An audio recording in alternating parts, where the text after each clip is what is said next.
இன்றைக்கி சதய நட்சத்திரம். ஐயா நானும் வரும்போது பேசிக்கிட்டு வந்தோம்.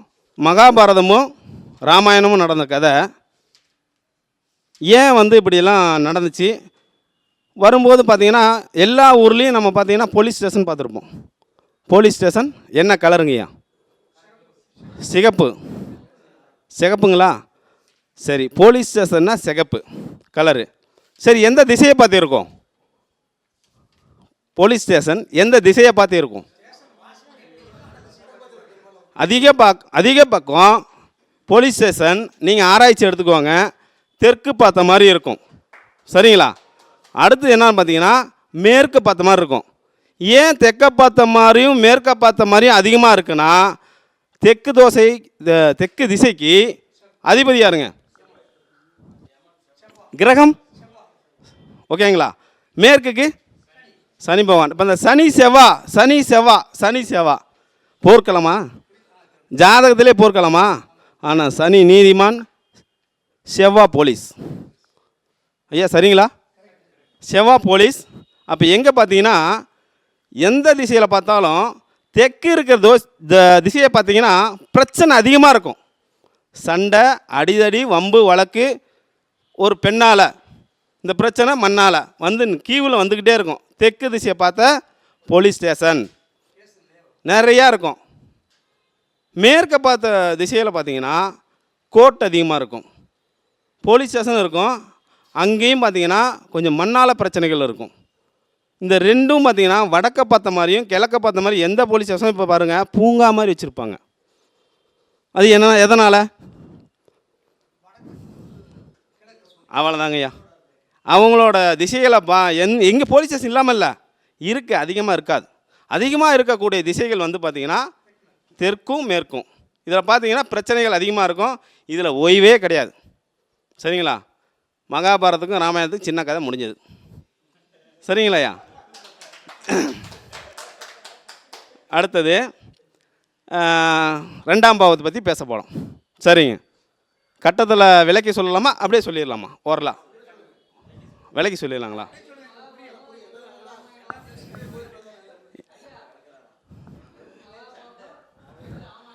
எதுங்க? மண் எது, பொண்ணு எது? அது நீங்கள் தெற்கு வச்சுக்கிங்க. அவ்வளோதாங்களா விளக்கம்? ஓகே.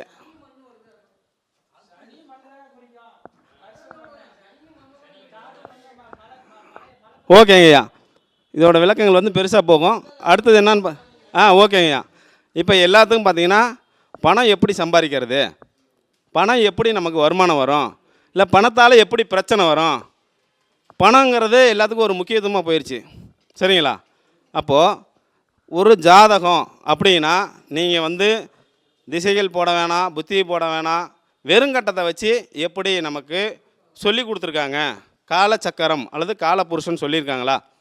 அதுக்கு காலபுருஷன் அப்படின்னா 2ஆம் பாவ அதிபதி யாருங்க? 2ஆம் பாவ அதிபதி சுக்கிரன். 2ஆம் பாவ அதிபதிக்கு பணம் சம்பாதிக்கிறதுக்கு சுக்கிரன் ரொம்ப நமக்கு தேவை. சரிங்களா? அடுத்தது 2ஆம் பாவத்துக்கு திரிகோண அதிபதிகள் யார்? சுக்கிரன், புதன், சனி. இந்த 3 கிரகமும் நமக்கு பணம் சம்பாதிக்கக்கூடிய முக்கியமான கிரகங்கள். யார் யாருங்க? சுக்கிரன், புதன், சனி.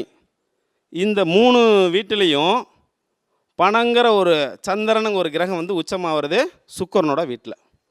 அப்போது சுக்கிரன், புதன், சனி ப்ளஸ் சந்திரன். ஒருத்தர் பணம் சம்பாரித்து அனுபவிக்கணும் அப்படின்னா யார் வேணுங்க? சந்திரன் வேணும்.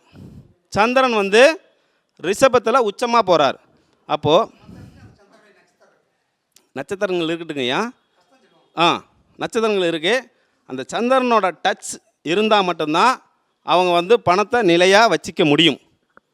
இல்லைன்னா அவங்க பணத்தை சம்பாதிக்கவே முடியாது, அப்புறம் விரயமாகிறது. அப்புறம் சரி, இப்போது பணத்துக்குன்னு எடுத்துக்கிட்டால் எந்த கிரகம்? கோடிக்கு யார், லட்சத்துக்கு யார்? குரு. கோடிக்கு பெருமணம் எடுத்துக்கிட்டிங்கன்னா குரு. சிறுமணம் லட்சாதிபதினு எடுத்துக்கிட்டா சுக்கிரன். சரி, இவங்க பணத்தை யார் சம்பாதிப்பாங்க, யார் ஒழிப்பாங்க? ஒழிக்கக்கூடிய கிரகம் யார்? சுக்கிரன். எப்படி ஒழிப்பாங்க? சரிங்க, அதோட விளக்கத்தோடு சொல்லிடுறேன். சரிங்களா? என்னங்க ஐயா சார், இதில் பார்த்தீங்கன்னா சுக்கிரன், புதன், சனி, இந்த கிரகத்தோடு சந்திரன், இவங்க மட்டும் இருந்தால் பொருளாதாரத்தில் பணம் சம்பாதிக்கிறதுல இந்த காலபுருஷனுக்கு 2, 6, 10 இந்த திசாபுத்தி நடக்கும்போது வருமானங்கள் பொருளாதாரம் நிறைய கிடைக்கும்.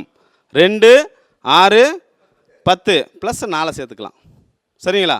சரி, இப்போ இந்த 2, 6, 10ல் வந்து சுக்கிரன் எத்தனை வருவார், குரு எத்தனை வருவார்? 2ஆம் பாவத்துக்கு சுக்கிரன்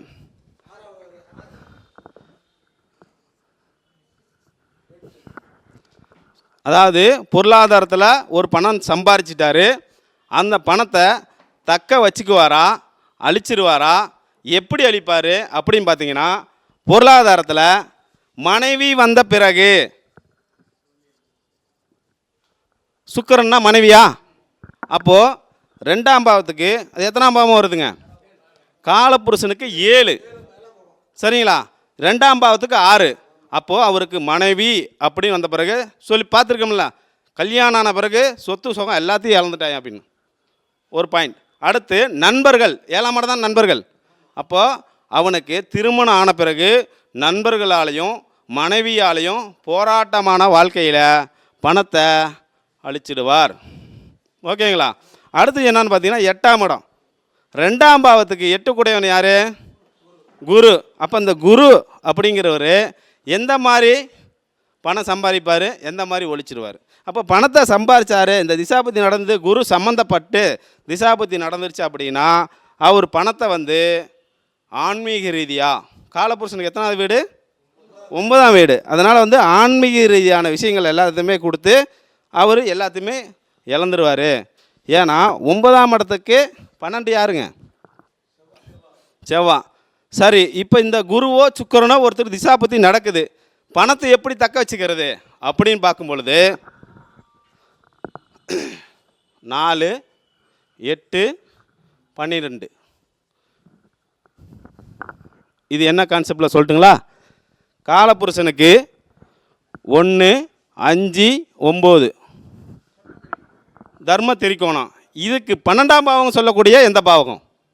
1, 5, 9க்கு 1ஆம் பாவத்துக்கு 12, 5ஆம் பாவத்துக்கு 4, 9ஆம் பாவத்துக்கு 8.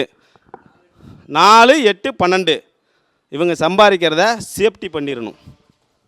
சம்பாதிக்கிற விஷயத்த சேஃப்டி பண்ண கற்றுக்கணும். அப்போது 4, 8, 12ல் சொத்து, 12ஆம் இடம் சொத்து, 8ஆம் இடம் சொத்து, இந்த 3 இடத்தையும் வாங்கி அங்கே அவங்க போட்டு வச்சுக்கணும். அப்படின்னா பணத்தை தக்க வச்சுக்காங்க. சரி, இப்போ இதே புதன் தான் இங்கேயும் சம்மந்தப்பட்டு வரார். அவங்க என்ன பண்ணுவாங்க அப்படின்னா ஷேர் மார்க்கெட். புதனும் வந்து ஒரு விதமான நன்மையும் செய்வார், தீமையும் செய்வார். 6 கூடையன் வந்தால் சம்பாதிப்பார். அவர் எந்த மாதிரி விஷயத்தில் சம்பாதிப்பார்? ஷேர் மார்க்கெட்டில் சம்பாதிப்பார். ஷேர் மார்க்கெட்லேயே விட்டுருவார். ஏன்னா 3ஆம் பாவத்துக்கு இது எத்தனாம் பாவகம்? 3ஆம் பாவத்துக்கு 12. அப்போ அவர் அதிலே சம்பாதிப்பார், அதிலே விட்டுருவார். அப்போது ஒரு ஜாதகத்தில் சுக்கிரன், புதன், சனி, சந்திரன் நல்ல நிலைமையில் கூட்டணியாக இருந்துட்டா, அந்த கிரகச்சாரம் வாங்கியிருந்தா பணம் பொருளாதாரம் சம்பாதிப்பார். சார் புரியுதுங்களா? ஓகேங்களா? அடுத்தது இங்கே எங்கே சொத்து சேர்த்து வைக்கணும்னு பார்த்தீங்கன்னா 4, 8, 12 திசாபுத்தி நடக்கும்போது வீடு கட்டிடணும், இடம் வாங்கிடணும். 4, 8, 12 திசாபுத்தி நடக்கும் பொழுது வீடு கட்ட சொல்லணும், அல்லது இடம் வாங்கி போட சொல்லணும், இல்லைன்னா வேறு வழியாக அவர் விரயம் பண்ணிட்டு போயிடுவார். ஓகேங்களா? இப்போ குருவும் சுக்கிரனும் ஏன் சேரக்கூடாதுன்னு சொல்கிறாங்க, இதுதான் கான்செப்ட். குரு சுக்கிரன் சேர்ந்தால் என்ன ஆகுங்க? பணத்தை விரயம் பண்ணிடுவார். யார் யார் ஜாதகத்தில் குருவும் சுக்கிரனும் சேர்ந்துருக்கோ அவர் ஒன்று ஆன்மீக வழியாக விரயம் பண்ணிடுவார், திருமணமான பிறகு நண்பரோடு சேர்ந்து போராட்ட வாழ்க்கையில் போயிடுவார். இந்த 2 விஷயம் குருவுக்கு சுக்கிரன்னு எடுத்துங்க. ஓகேங்களா?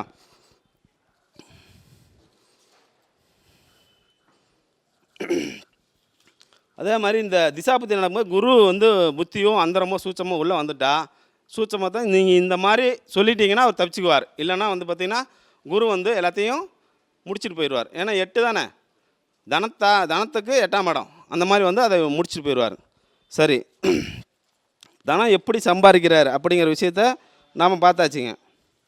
அடுத்தது ஒருத்தருக்கு வந்து கர்மா எப்படி வருது, கர்மா எதன் வழியாக சம்பாதிக்கிறாங்க அப்படிங்கிறது பார்த்தீங்கன்னா, இப்போ காலபுருஷனுக்கு 5ஆம் அதிபதி யார்? சூரியன். சூரியனுக்கு 2ஆம் பாவம் என்ன? காலச்சக்கரனுக்கு 2ஆம் பாவம், சூரியனுக்கு எத்தனாம் பாவம்? 10. அப்போது சிம்மத்துக்கு அது 10ஆம் வீடு. அப்போ 5ஆம் இடம் குழந்தை, 10ஆம் இடங்கிறது கர்மம். அப்போ குழந்தைக்கு கர்மம் சேர்த்தணும்னா யாரால் வரப்போகுது? அந்த ஜாதகன் பேசக்கூடிய பேச்சினாலையும் சம்பாதிக்கக்கூடிய வருமானத்தினாலையும் அவர் எப்படி சம்பாதிக்கிறாரு, எப்படி பிள்ளைக்கு கர்மத்தை தேடி வைக்கிறார் அப்படிங்கிற விஷயத்தை வந்து 2ஆம் பாவத்தை வச்சு சொல்லணும். தான் குழந்தை என்ன படிக்கும், என்ன வேலைக்கு போவோம், எதிர்காலம் சூப்பராக இருக்குமா அப்படின்னு ஒரு கேள்வி கேட்டால் கர்மா என்ன சேர்த்து வச்சுருக்கான்னு அப்படி 2ஆம் பாவத்தை பார்க்கணும். அந்த 2ஆம் பாவம் கர்மா நல்ல நிலைமையில் இருந்தால் தான் குழந்தை நல்ல நிலைமைக்கு போகணும்னு சொல்லி 2ஆம் பாவத்தை பார்த்து குழந்தைக்கு கேட்டால் சொல்லலாம். சரிங்களா? உதாரணத்துக்கு இப்போது நம்ம 5ஆம் பாவத்துக்கு, சார் இது 5ஆம் பாவம், 5ஆம் பாவம், 9ஆம் பாவம், லக்னம். ஒரு ஜாதகத்தில் இப்போ 5ஆம் பாவத்துக்கு இது எத்தனாம் பாவங்க ஐயா? 5ஆம் பாவத்துக்கு 6. அப்போ லக்னத்துக்கு 10. அப்போ இவனோட கர்மா நல்ல நிலைமையில் இருக்கா அப்படின்னு பார்த்துக்கோமா. இந்த 10க்கு சிம்மம் எத்தனாம் வீடு? 8ஆம் வீடு. அப்போது ஒரு வேளை ரிஷப லக்னத்தில் ஒரு குழந்தை பிறக்குது அப்படின்னு பார்த்தீங்கன்னா, இப்போ ரிஷப லக்னமாக இருந்து ஒரு குழந்தை கரு உருவாகுது அப்படின்னா தாத்தா இறந்து போய் விடுவார். எப்படி கான்செப்ட் பார்த்தீங்கன்னா, ரிஷப லக்னத்துக்கு அதாவது ரிஷப லக்னத்துக்கு காலபுருஷன் 5க்கு தான் குழந்தை. ரிஷப லக்னத்துக்கு குழந்தை உருவாயிடுச்சுன்னா ரிஷப லக்னத்துக்கு 10ஆம் வீடு எதுங்க? மகரம். சார் ரிஷப லக்னத்துக்கு 10, இது 9 வந்து ரிஷபம்.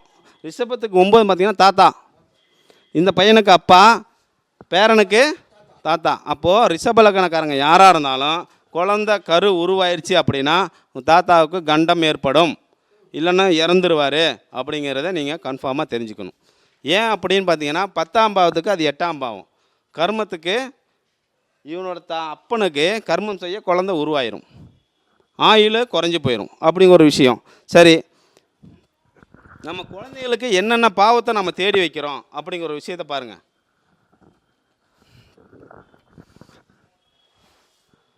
5ஆம் வீட்டுக்கு 12ஆம் வீடு என்ன வருதுங்க? காலபுருஷனுக்கு 12ஆம் வீடு. 5ஆம் வீட்டுக்கு எத்தனாம் வீடு வரும்? 8. 5ஆம் வீட்டுக்கு காலபுருஷனுக்கு 10 என்ன வருதுங்க?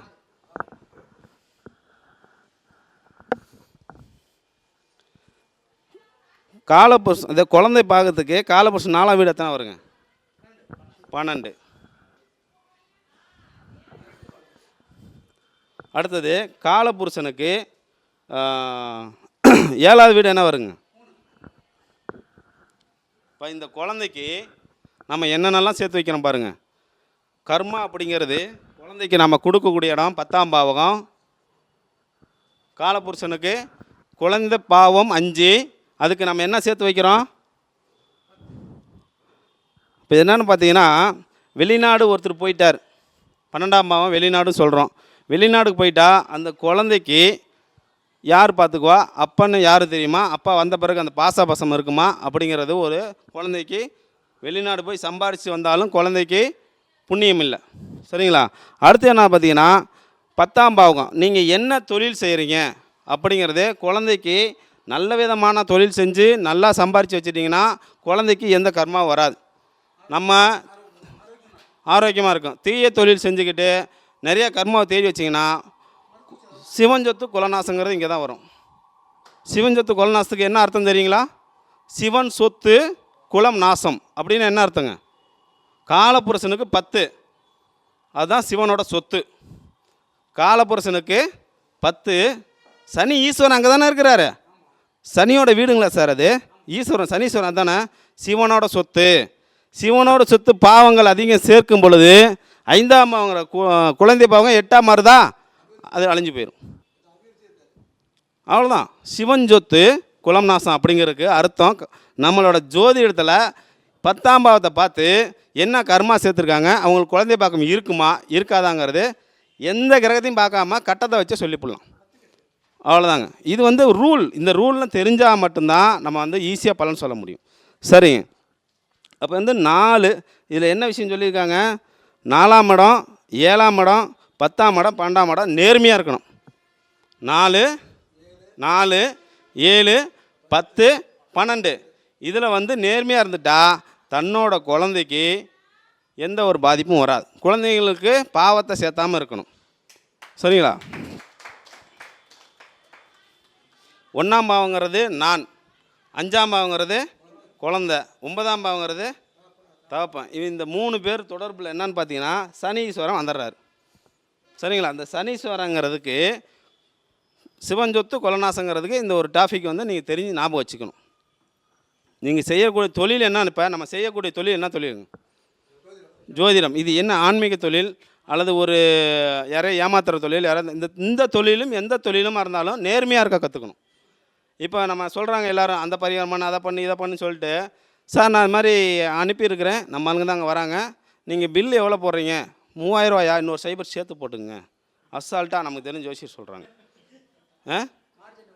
அவ்வளோதான். அவர் எனக்கு தெரிஞ்சு கீழே விழுந்துட்டார், இடுப்பில் அடி, நடக்க முடியல. கர்மா அவரே தேடிக்கிறாரா? தான் இவர் தேடுறது இல்லாமல் தான் பிள்ளைங்களுக்கு சேர்த்து வச்சுட்டு போகிறார். அப்போ நம்ம செய்யக்கூடிய தொழில் புண்ணிய தொழில். பாவம் புண்ணியம் பார்த்து எதை எப்படி செய்யணும் அப்படிங்கிறத தில்லையர் நடராஜ் சார்கிட்ட கற்றுக்குங்க. 2வது என்னன்னு பார்த்தீங்கன்னா, ஒரு நிறுவனம் நடத்துகிறோம், நம்மக்கிட்ட வந்து கேட்குறாங்க, ஜோதிடத்தில் வந்து ஒரு ஆஃபீஸ் வைக்கிறோம் அல்லது ஒரு கடை ஓப்பன் பண்ணுறேன், ஒரு நிறுவனம் நடத்தணும் அப்படின்னா குழந்தைங்களோட பேர் வச்சு கொடுக்காதீங்க. என்ன காரணம் சொல்லிட்டுங்களா? குழந்தைங்களோட பேர் ஏன் வச்சு தரக்கூடாது அப்படின்னா, காலப்புருஷனுக்கு 5, அவர் செய்யக்கூடிய தொழில் 10, அப்போது 10க்கு 8ஆக மாறிடும். அப்போது குழந்தைக்கு 10 8 நடக்கும்போது நீங்கள் வந்து குழந்தையோட பேர் வச்சிங்கன்னா கடை டெவலப்மெண்ட் ஆயிரும், நீங்கள் டவுன் ஆயிடுவீங்க. சரி, தொழில் டவுன் ஆயிரும், பிள்ளைங்க ஓடி போயிடுவாங்க. சார் புரியுதா இல்லையா? சார் தராசு சார், அது ஜோதிடங்கிற தராஸ். ஒன்று கொடுத்தால் ஒன்று பிடுங்கப்படும், ஒன்று கொடுத்தால் பிடுங்கப்படும். இதுதான் ஜோதிடம். சார் எனக்கு பணம் காசு கொடுத்துட்டார், அப்படியா? பணம் நிறையா வச்சியா, சொத்து வச்சுக்கிறியா? கல்யாணம் ஆகாமல் இருக்குமே. ஆமாம் சார் அப்படின்னு அவனே வந்து புலம்பி 38 வயசாச்சு, 40 வயசாச்சு, கல்யாணம் ஆகலை. 12 ஏக்கர் நிலம் இருக்குது, 16 பஸ்ஸு ஓடுது. வாய் உக்காரு, என்ன கர்மம் உங்கள் அப்பன் செஞ்சார், நீ வந்து கஷ்டப்பட்டுட்டு இருக்கிற. இதுதான விஷயம். நாம் செய்யக்கூடிய விஷயம், பார்க்கக்கூடிய விஷயம் தான். ஓகே, அதுக்கு நம்ம எந்தெந்த விஷயத்தை நாம் தெரிஞ்சு வச்சுருந்தானா பலன் சொல்ல முடியும் ஒருத்தருக்கு. என்னங்க ஐயா? இதில் வந்து என்னன்னு பார்த்தீங்கன்னா, இங்கே சூரியன் சந்திரன், அதாவது சூரியன் சந்திரன் வந்து இங்கே இங்கே இங்கே இங்கே இங்கே இங்கே இங்கே எங்கே இருந்தாலும் சரி பரிவர்த்தனை பெற்று, சூரியன் சந்திரன் பரிவர்த்தனை பெற்று எந்த வீட்டில் இருக்காங்களோ அந்த வீட்டு அதிபதி ஆட்சி பெற்று செவ்வாய் பார்த்தா கோடீஸ்வரனம். புரியலையா? சூரியனும் சந்திரனும் பரிவர்த்தனை பெற்று இன்ற வீட்டதிபதி ஆட்சி பெற்று உச்சம் பெற்ற செவ்வாயோ அல்லது ஆட்சி பெற்ற செவ்வாயோ பலம் வாய்ந்த செவ்வாய் பார்க்கப்பட்டால் அவர் கோடீஸ்வரன். சரிங்களா? இப்போ இந்த விதியை நீங்கள் வச்சுக்கிங்க. சூரியன் சந்திரனும் பரிவர்த்தனை எங்கே ஆனாலும் இந்த விஷயங்கள் வந்து குரு பார்க்குறாரா, எந்த சுக்கிரன் வீட்டில் ஆட்சி கொடுத்துருக்காரா, செவ்வாய் ஆட்சி கொடுத்துருக்காரா, இதெல்லாம் பார்த்தீங்கன்னா அவர் கோடீஸ்வரனா இழந்துருவாரா வச்சுக்கிறாங்க. நம்ம ஒரு விஷயத்தை நம்ம ஈஸியாக கண்டுபிடிச்சிடலாம். தனத்துக்கு வந்து குரு சுக்கிரனை மட்டும் இணைச்சிடாதீங்க. அப்போ அதை கோடீஸ்வரனுங்கிறான். ஆனால் கோடீஸ்வரன் வந்து குரு தான் எல்லாத்தையும் பிடிங்கிட்டு போயிடுவார். குரு வந்து குரு சுக்கிரன் யாராவது ஜாதகத்தில் சேர்ந்துருக்காருன்னு பாருங்கள். சின்ன டாபிக் தான், இதை ஞாபகம் வச்சுக்கிட்டிங்கன்னா குரு சுக்கிரன் ஜாதகத்தை சேர்ந்துருக்குதா அப்படி இப்படின்னு பேச. அவர் பொருளாதாரத்தில் கம்மியாக இருப்பார், சம்பாரித்து அவரே ஒழிச்சிடுவார். இதில் சரம் சிரம் உபயம் இதெல்லாம் பார்க்கணும். இதெல்லாம் ரொம்ப முக்கியமான விஷயம். இப்போ வந்து சுக்கிரனும் பார்த்திங்கன்னா பணம் கொடுக்குறாரு, புதனும் பணம் கொடுக்குறாரு, சனியும் பணம் கொடுக்குறாரு. இப்போ இவங்க 3 பேர் பணம் கொடுத்தா இவங்க மட்டும் நல்லவங்களா? 2 6 10 திசாபதி நடந்தால் சம்பாதிக்கணும்னு சொல்லலாம். எப்படி கர்மாவை தேடிக்கிறோம், எப்படி நம்ம அழிக்க போகிறோம் அப்படின்னு பார்த்தீங்கன்னா, சுக்கிரன் கொடுத்துட்டாருன்னா 6ஆம் அதிபதி யார்? சுக்கிரன் வந்து 2ஆம் பாவத்துக்கு சுக்கிரன் 6ஆ வராரா? அவரை பெண்ணால் அவமானப்படுவார், பெண்ணால் காசை ஒழிச்சிருவார். 2வது என்னன்னு பார்த்தீங்கன்னா 6ஆம் வீடு அப்படிங்கிறது பெண்ணால் நோயை தேடிக்குவார். அப்போ சுக்கிரன் திசையிலையோ சுக்கிர புத்தியோ ஒருத்தருக்கு நடந்தால் இந்த விஷயமெல்லாம் அவருக்கு நடக்கும். அடுத்தது என்ன பார்த்தீங்கன்னா புதன் என்ன பண்ணுவாரா? சூதாட்டத்துக்கு போக சொல்லுவார். அடுத்து என்ன பார்த்தீங்கன்னா ஷேர் மார்க்கெட்டு, இதெல்லாம் பார்த்தீங்கன்னா அவர் இப்போ சுக்கிரன் பார்த்தீங்கன்னா புதனுக்கு 12ஆ வராரா? 3ஆம் பாவத்துக்கு இதெல்லாம் அவர் அதிலே போட்டு 6ஆம் இடம் நோயை கொடுத்து இந்த ரெண்டுமே அவருக்கு வந்து புதன் புத்தியிலையும் புதன் திசையிலையும் இதெல்லாம் நடந்துடும். அடுத்து சனி என்ன பார்த்தீங்கன்னா அவர் கர்மா தொழிலை எடுத்துக்கிறார். தவறான கர்மாவுக்கு போய் தவறான பிரச்சனை நேர்மை இல்லாமல் போலீஸ் ஸ்டேஷன் வம்பு வழக்குன்னு போய் மாட்டி இந்த காசை ஒழிச்சிடுவார். அப்போ சுக்கிரனும் புதனும் நல்ல நிலைமையில் இருக்கணும். இவங்களுக்கு குரு சம்மந்தப்படக்கூடாது. சந்திரன் சம்மந்தப்பட்டால் பணத்தை நிலையாக வச்சுக்குவார். அது எங்கே தக்க வைக்கணும் பார்த்தீங்கன்னா 4, 8, 12 தக்க வச்சுக்கணும். சொத்து வாங்கி போட்டுக்கணும். அது இல்லைன்னா ஏமாந்து போய் நாளைக்கு குரு வந்து நடு ரோட்டில் கொண்டு வந்து விட்டு போயிடுவார். சரிங்களா? இது வரைக்கும் எனக்கு வாய்ப்பு கொடுத்து வாழப்பாடி ஜோதிட சங்கத்தின் மூத்த ஜோதிடர்கள் அனைவருக்கும் என்னுடைய மனமார்ந்த நல்வாழ்த்துக்கள் தெரிவித்துக் கொள்கிறேன்.